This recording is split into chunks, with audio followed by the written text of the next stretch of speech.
नमस्कार, मैं हूं अर्जिता मिश्रा और स्वागत है आपका इंडिया पब्लिक खबर में। महाराष्ट्र में बहुमत के साथ बनी महायुति सरकार को अभी महीना भर भी पूरा नहीं हुआ है कि एक नए बवाल के बवंडर से महाराष्ट्र की महायुति सरकार में हड़कंप देखने को मिल रहा है। और ये बवाल शुरू हुआ खुद महाराष्ट्र सरकार में मंत्री और बीजेपी विधायक नितेश राणे के एक बयान से।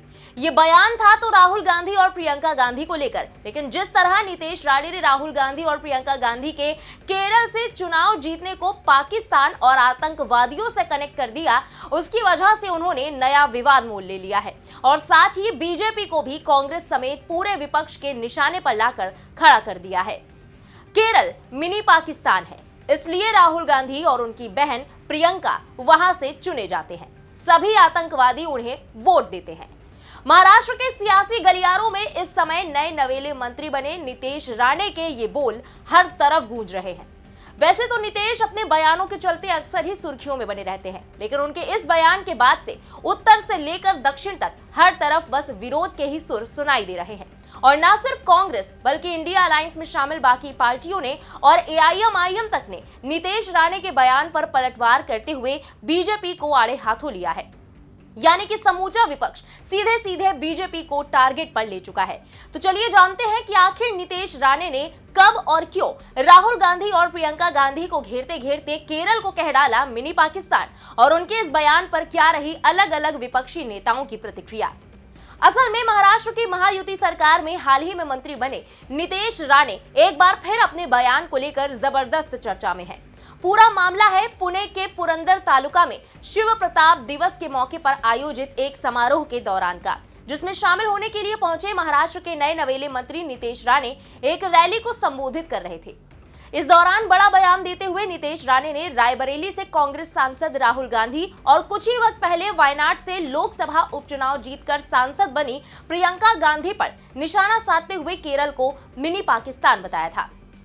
उन्होंने कहा था कि सभी आतंकवादी गांधी परिवार को वोट देते हैं। राणे ने वायनाड लोकसभा सीट पर कांग्रेस नेताओं राहुल गांधी और प्रियंका गांधी वाड्रा की चुनावी जीत का हवाला देते हुए कहा कि केरल मिनी पाकिस्तान है, इसलिए राहुल गांधी और उनकी बहन वहां से चुनकर आते हैं। सभी आतंकवादी उन्हें वोट देते हैं, ये सच है, आप पूछ सकते हैं। वो आतंकवादियों का साथ लेकर सांसद बने हैं। यहाँ बड़ी बात यह है कि नितेश राणे को प्रोग्राम में शामिल होने से पहले पुलिस ने भड़काऊ बयान न देने की हिदायत भी दी थी, लेकिन फिर भी नितेश राणे ने सांसद राहुल गांधी और प्रियंका गांधी के बारे में ऐसा बयान दे दिया जिसने अब तूल पकड़ ली है। और नितेश के बयान पर कांग्रेस के साथ साथ शरद पवार गुट वाली एनसीपी और एआईएमआईएम की तरफ से भी कड़ी प्रतिक्रिया देखने को मिली है। इसी कड़ी में कांग्रेस नेता तारिक अनवर ने नितेश के साथ साथ बीजेपी को भी आड़े हाथों लेते हुए कहा कि राहुल गांधी रायबरेली से जीते, क्या वहां भी पाकिस्तान बनाया जा रहा है? केरल में रहने वाले सभी लोग, चाहे वो किसी भी धर्म के हों, सभी हमारे भाई हैं। भाजपा हमेशा लोगों को असली मुद्दों से भटकाने के लिए ऐसी टिप्पणियां करती है। वहीं कांग्रेस नेता पवन खेड़ा ने भी कहा कि अगर उन्होंने संविधान पढ़ा होता, जिसकी शपथ उन्होंने मंत्री बनते समय ली थी, तथा विशेष रूप से अनुच्छेद 51A, तो वो ऐसी तुच्छ, घटिया और अपमानजनक टिप्पणियां नहीं करते। इसके अलावा महाराष्ट्र कांग्रेस के मुख्य प्रवक्ता अतुल लोंधे पाटिल ने कहा कि नितेश राणे से हम और क्या उम्मीद कर सकते हैं, उन्हें इसी के लिए चुना गया है। मैं नरेंद्र मोदी जी और देवेंद्र फडणवीस जी से एक सवाल पूछना चाहता हूं। जो व्यक्ति मंत्री है वो अपने ही देश के एक राज्य को पाकिस्तान कहता है और जिन लोगों ने वहां वोट दिया है उन्हें आतंकवादी कहता है। क्या ऐसे व्यक्ति को मंत्री पद पर रहने का कोई अधिकार है? दूसरी तरफ कांग्रेस की साथी पार्टी एनसीपी शरद पवार के नेता मजीद मेमन ने नितेश राणे के बयान पर आपत्ति दर्ज करते हुए कहा कि कैबिनेट मंत्रियों की जिम्मेदारियां होती हैं और सबसे महत्वपूर्ण बात यह है कि उन्हें संविधान का सम्मान करना चाहिए। कुछ लोगों ने अतीत में अनुचित बयान दिए हैं, यहाँ तक कि धर्म के विरुद्ध भी।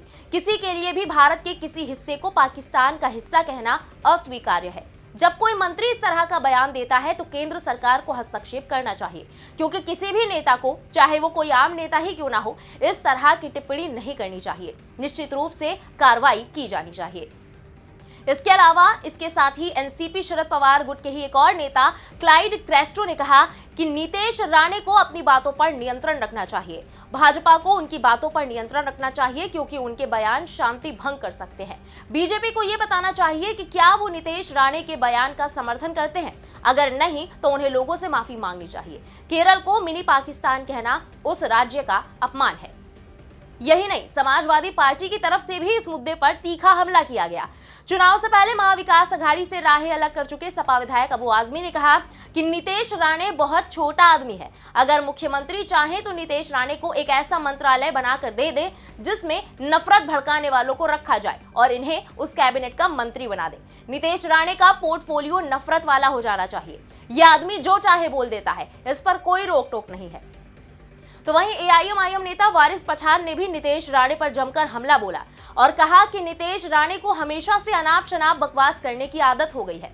मुसलमानों के खिलाफ जहर उगलते रहते हैं। पहले भी एक बार कहा था कि मस्जिद में घुसकर मुसलमानों को मारेंगे। अब ये फिर इस तरह के बयान दे रहे हैं क्योंकि इनको सरकार की शह है। महाराष्ट्र के सीएम को ध्यान देना चाहिए। केरल हमारे भारत देश का एक अहम हिस्सा है। पाकिस्तान का नाम लिए बिना तो इनका खाना हजम नहीं होता। क्या पीएम इस बात का समर्थन करते हैं कि केरल मिनी पाकिस्तान बन गया है? हालांकि बवाल बढ़ता देखकर नीतीश राणे बैकफुट पर भी आते दिखे थे। उन्होंने कहा था कि केरल हमारे देश का अभिन्न अंग है। हिंदुओं की घटती आबादी एक ऐसी चीज है जिसकी चिंता सभी को करनी चाहिए। हिंदुओं का ईसाई और मुस्लिम बनना वहां आम बात हो गई है। लव जिहाद के मामले भी वहां बढ़ रहे हैं। मैं स्थिति की तुलना पाकिस्तान में हिंदुओं के साथ किए जाने वाले व्यवहार से कर रहा था। अगर केरल में भी ऐसी ही स्थिति पैदा होती है तो हमें इस बारे में सोचना होगा। हम चाहते हैं कि हमारा हिंदू राष्ट्र बना रहे और हिंदुओं की हर तरह से सुरक्षा की जाए। उन्होंने आगे सफाई देते हुए कहा कि मैं सिर्फ तथ्य बता रहा था ताकि सभी को पता चले कि स्थिति क्या है। मैंने जो कुछ भी कहा है वो तथ्यों पर आधारित है। विपक्ष कांग्रेस को मुझे गलत साबित करने दीजिए। लेकिन इसी बीच नीतीश राणे ने एक और ताजा बयान दिया जिसमें वो फिर से अपने पिछले ही बयान पर स्टैंड लेते नजर आए और केरल के जल्द ही भगवाधारी होने की बात कही। उन्होंने कहा कि जिन लोगों ने चुनाव में राहुल गांधी और प्रियंका गांधी वाड्रा का समर्थन किया और उनके लिए काम किया वो देशद्रोही हैं। हमारे पास ये जानकारी है। देश के खिलाफ काम करने वाली ऑल इंडिया मुस्लिम लीग ने वायनाड में उनके यानी कि कांग्रेस के साथ कंधे से कंधा मिलाकर काम किया था। उस बारे में अगर मैंने कहा तो कांग्रेस वालों को मिर्ची लगने की क्या जरूरत है? अगर कोई हमारे देश के खिलाफ बात करता है तो हमें इसके बारे में बात करनी चाहिए।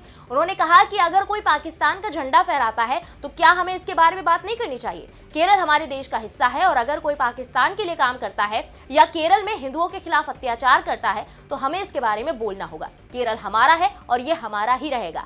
भविष्य में केरल भगवाधारी बनेगा, मुझे इस बात का पूरा भरोसा है। बहरहाल ये पहला ऐसा मौका नहीं है जब नीतीश राणे किसी बयान की वजह से सुर्खियों में आए हों। इसी साल सितंबर महीने में राणे के खिलाफ विवादित बयान देने को लेकर एफआईआर दर्ज की गई थी। नीतीश ने नवी मुंबई में एक गणपति कार्यक्रम के दौरान भाषण में अल्पसंख्यक समुदाय को लेकर विवादास्पद बयान दिया था। इसके बाद नीतीश राणे ने नवंबर में भी एक और भड़काऊ बयान देते हुए कहा था कि देश में 90% हिंदू रहते हैं, उनके हितों की चिंता करना कोई अपराध नहीं है। यहाँ रहने वाले बांग्लादेशी लोग हिंदुओं के त्योहार पर हिंसा करते हैं। वही इसके पहले नीतीश राणे ये भी कह चुके हैं कि 24 घंटे के लिए पुलिस हटा दी जाए तो वो अपनी ताकत दिखा देंगे। भड़काऊ बयान देते हुए उन्होंने इससे पहले ये भी कहा था कि मस्जिद में घुसकर मारेंगे। तो वहीं केरल के मुख्यमंत्री पिनराई विजयन ने नीतीश राणे के हालिया बयान की तीखी आलोचना की। विजयन ने राणे की टिप्पणी को भड़काऊ और निंदनीय बताया और कहा कि ये राज्य के प्रति आरएसएस और बीजेपी के दृष्टिकोण को दर्शाता है। यानी कुल मिलाकर नीतीश राणे के हालिया बयान पर राजनीति पूरे पीक पर है। ऐसे में देखना होगा कि आगे चलकर अब ये मुद्दा क्या नया मोड़ लेता है। फिलहाल इस खबर में अभी के लिए बस इतना ही। देश और दुनिया की बाकी खबरों के लिए देखते रहे इंडिया पब्लिक खबर। हमारे यूट्यूब चैनल को सब्सक्राइब करें, बेल आइकन दबाना बिल्कुल न भूलें।